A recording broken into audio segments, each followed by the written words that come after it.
tenemos el placer de presentarles las grabaciones inéditas de los relatos del Dr. Watson sobre las extraordinarias hazañas del detective Sherlock Holmes. Los casos de Sherlock Holmes. Hoy les ofrecemos la 12ª entrega de Estudio en Escarlata.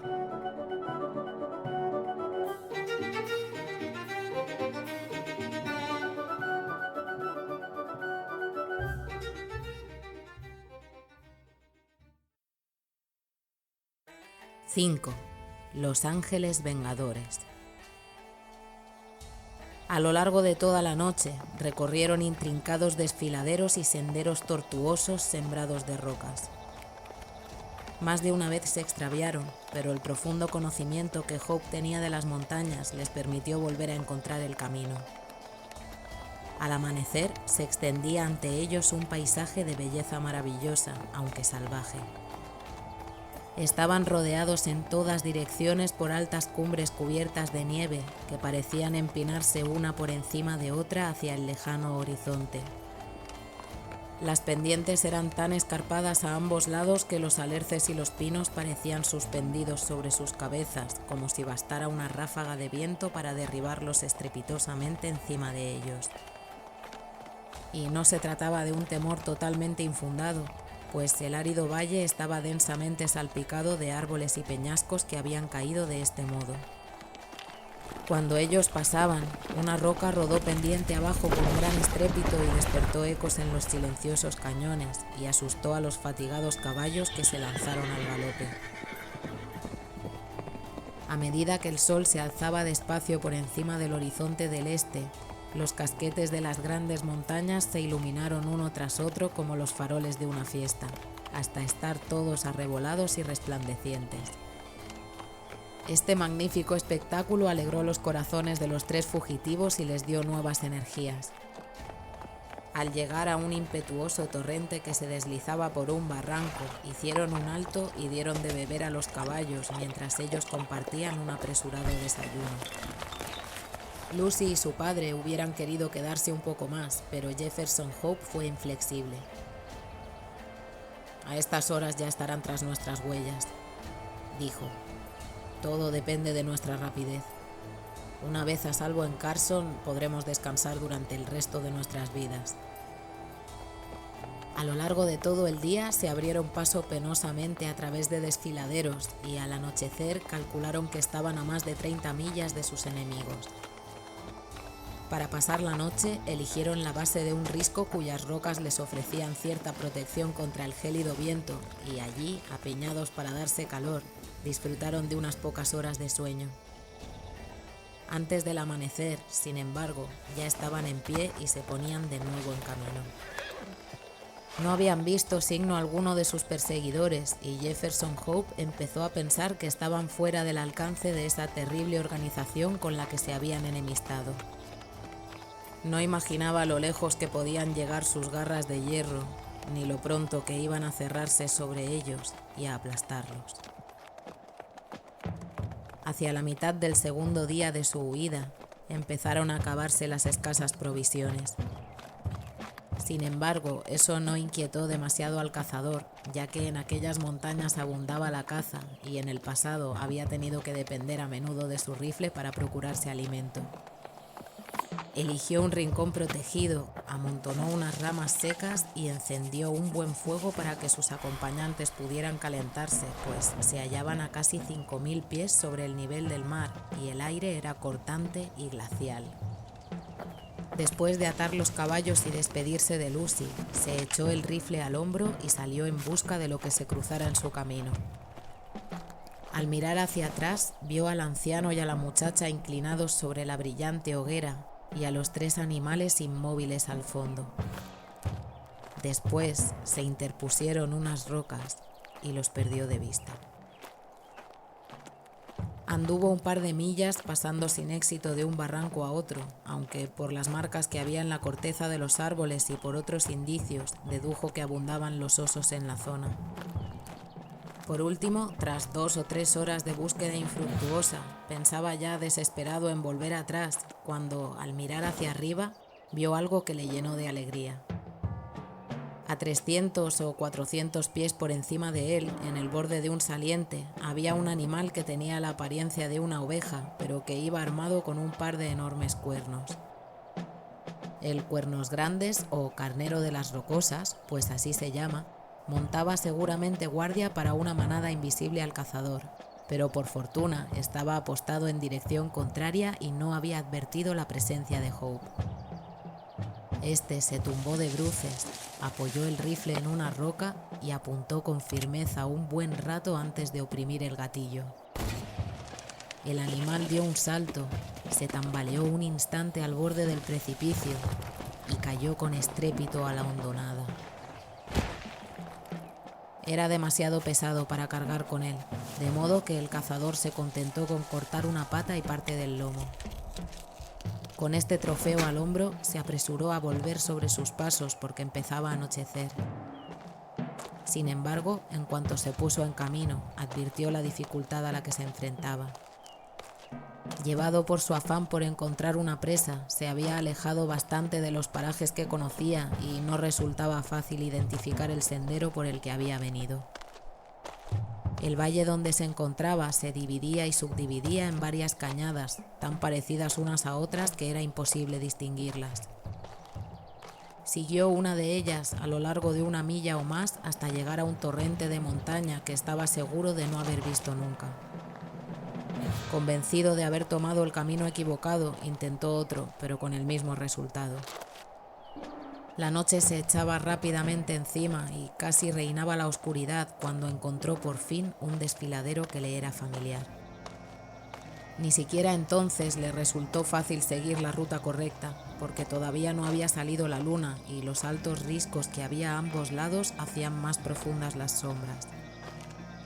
Abrumado por su carga y exhausto por el esfuerzo, avanzó a trompicones, infundiéndose ánimos al pensar que cada paso le acercaba más a Lucy y que llevaba comida suficiente para el resto del viaje.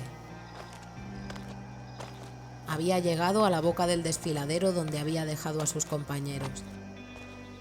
Incluso en la oscuridad podía reconocer el perfil de los peñascos que lo rodeaban.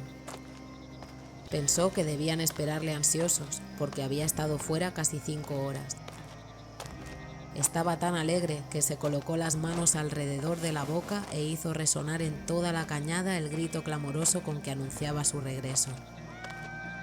Se detuvo y esperó una respuesta. No llegó ninguna, solo su propio grito, que ascendió por los sombríos y silenciosos barrancos y tornó a sus oídos en ecos innumerables. Gritó de nuevo, con más fuerza incluso que antes, y de nuevo no le llegó ni un leve murmullo de los amigos a los que había dejado hacía tan poco tiempo. Un pavor vago y sin nombre se apoderó de él y echó a correr frenéticamente hacia adelante, dejando caer en su agitación el precioso alimento. Al doblar un recodo, apareció ante sus ojos el lugar donde había encendido el fuego. Todavía quedaba un brillante montón de ascuas que, evidentemente, no había avivado nadie después de su partida.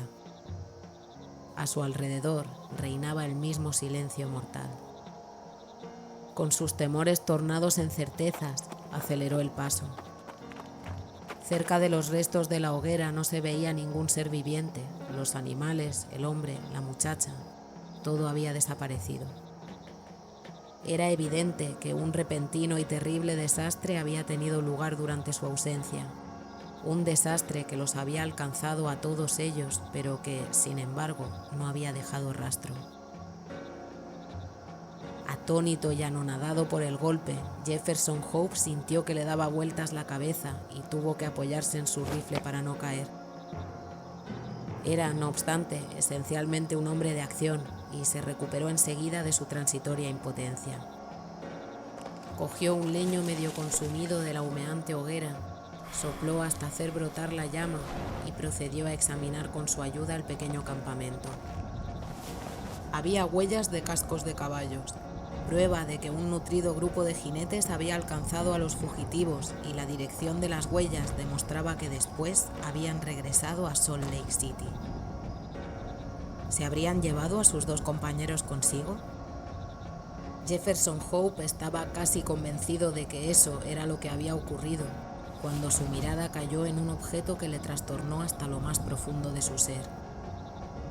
No muy lejos, a un lado del campamento, había un montículo de tierra rojiza que indudablemente no estaba allí antes. Solo podía tratarse de una tumba recién excavada. El joven cazador advirtió al aproximarse que habían clavado en ella una estaca con un pedazo de papel sujeto en la horquilla del extremo. La inscripción del papel era breve, pero elocuente. John Ferrier, otrora ciudadano de Salt Lake City, murió el 4 de agosto de 1860. Así pues, el animoso anciano, del que hacía tan poco se había separado, estaba ahora muerto, y ese era todo su epitafio. Jefferson Hope miró frenético a su alrededor para ver si había una segunda tumba, pero no había rastro de ella. A Lucy se la habían llevado sus terribles perseguidores en su camino de regreso para que cumpliera con su destino inicial, convertirse en una de las mujeres del harén del hijo de un anciano. Cuando el joven tuvo la certeza del destino de la muchacha y de su propia impotencia para impedirlo, deseó yacer junto al anciano granjero en su última morada. De nuevo, no obstante, su espíritu activo se sacudió el letargo. Si ya no le quedaba nada, al menos podía dedicar su vida a la venganza. Además de una paciencia y una perseverancia enormes, Jefferson Hope tenía también una peculiar aptitud para la venganza, que quizá aprendió de los indios con los que se había criado.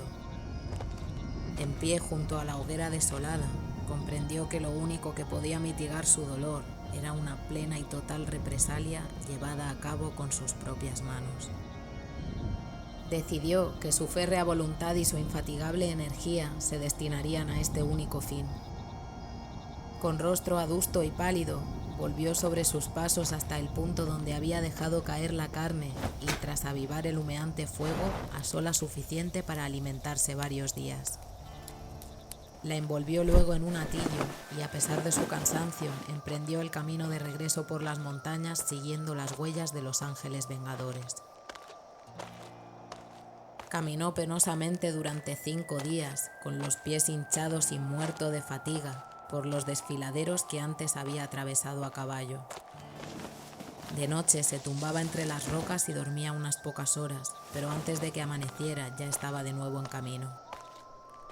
Al 6.º día llegó al barranco del Águila, de donde partió su malograda fuga. Desde allí podía contemplar el hogar de los santos. Agotado y exhausto, se apoyó en su rifle y amenazó con un gesto de su enjuta mano a la silenciosa ciudad que se extendía a sus pies. Mientras la miraba, observó que había banderas y otras señales festivas en algunas de las calles principales. Estaba haciendo conjeturas sobre lo que aquello podía significar cuando oyó sonar cascos de caballo y vio que un jinete cabalgaba hacia él.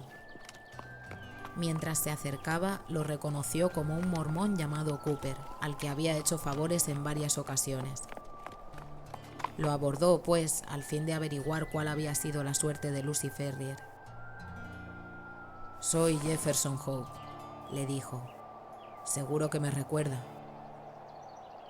El mormón le miró sin ocultar su asombro. Realmente era difícil reconocer en aquel caminante andrajoso y desgreñado, de rostro mortalmente pálido y ojos feroces y desorbitados, al pulcro y joven cazador de otros tiempos. Sin embargo, cuando se convenció de su identidad, la sorpresa del hombre se volvió en consternación. «Está usted loco viniendo aquí», gritó. «Y mi vida no vale más que la suya si nos ven juntos.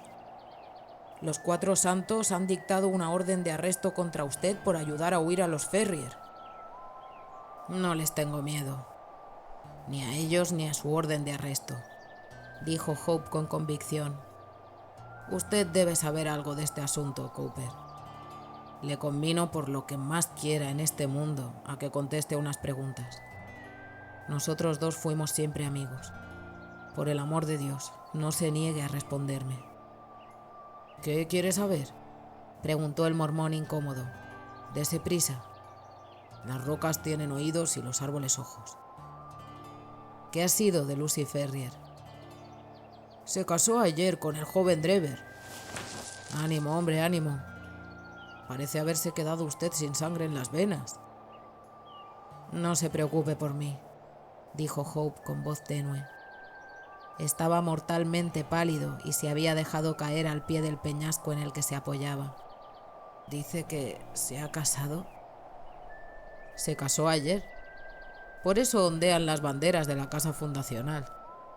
Hubo palabras entre el joven Drever y el joven Stangerson sobre cuál de los dos se quedaría con ella. Ambos habían participado en el grupo que les dio caza y Stangerson le había pegado un tiro al padre, lo cual parecía darle más derecho, pero cuando hubo una reunión en el consejo, los partidarios de Drever fueron más fuertes, de modo que el profeta se la entregó a él.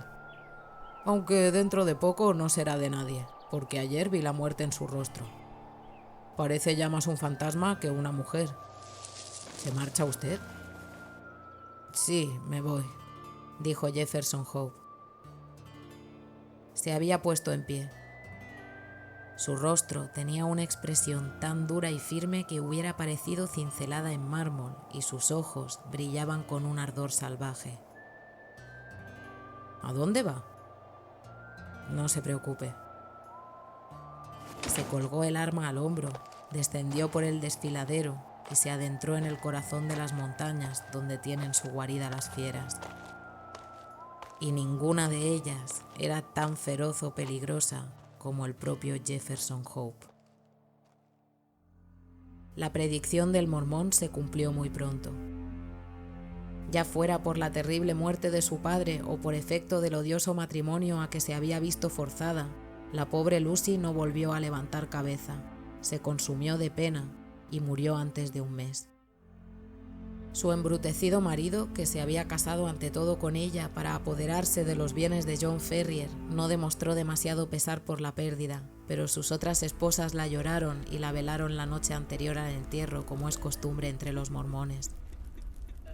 Estaban agrupadas en torno al ataúd a primeras horas de la madrugada, cuando, ante su indecible temor y asombro, se abrió de golpe la puerta y un hombre de aspecto salvaje, curtido por la intemperie y con la ropa hecha jirones, se precipitó en la habitación. Sin dirigir una mirada ni una palabra a las atemorizadas mujeres, se acercó a la blanca y silenciosa figura que había contenido el puro espíritu de Lucy Ferrier. Se inclinó sobre ella, posó sus labios con veneración en su fría frente y, cogiéndole la mano, le quitó del dedo el anillo de boda. «No la enterrarán con esto», gruñó ferozmente. Y, antes de que nadie pudiera dar la alarma, bajó a saltos la escalera y desapareció. El episodio había sido tan extraño y breve que a las mujeres que lo presenciaron les hubiera sido difícil creerlo o persuadir a otros de su realidad, a no ser por el hecho incuestionable de que el anillo de boda de Lucy había desaparecido. Durante unos meses, Jefferson Hope permaneció en las montañas, llevando una vida extraña y salvaje y alimentando en su corazón el ardiente deseo de venganza que lo poseía. Corrieron rumores por la ciudad acerca de una misteriosa figura que merodeaba por los suburbios y rondaba por los solitarios desfiladeros de las montañas. En cierta ocasión, una bala entró silbando por la ventana de Stangerson y fue a incrustarse en la pared a menos de un pie de donde él estaba. En otra, cuando Drever pasaba por debajo de un risco, le cayó encima un peñasco y solo escapó a una terrible muerte echándose de bruces en el suelo. Los dos jóvenes mormones no tardaron en adivinar la razón de estos atentados contra sus vidas y encabezaron reiteradas expediciones a las montañas con la esperanza de capturar o dar muerte a su enemigo, pero siempre sin éxito. Entonces adoptaron la precaución de no salir nunca solos ni después del anochecer y de proteger sus casas. Transcurrido un tiempo, pudieron disminuir estas precauciones porque nadie volvió a ver a su adversario ni a oír hablar de él, y confiaron en que el tiempo habría aplacado sus ansias de venganza. Lejos de esto, el tiempo no hizo otra cosa que acrecentarlas. El cazador tenía un carácter duro e inflexible, y la predominante idea de venganza se había adueñado tan por entero de su mente que no restaba lugar para ninguna otra emoción. Era, no obstante, por encima de todo, un hombre práctico. Pronto constató que ni siquiera su constitución de hierro podía soportar la incesante tensión a la que estaba sometido. La vida a la intemperie y la falta de comida sana le estaban consumiendo. Si moría como un perro en las montañas, ¿en qué quedaría su venganza? Y sin duda, esta era la muerte que le aguardaba si persistía en su empeño. Comprendió que sería jugar sus cartas en favor de sus enemigos, de modo que regresó de mala gana a las viejas minas de Nevada para recuperar allí la salud y reunir dinero suficiente para perseguir su objetivo sin pasar privaciones.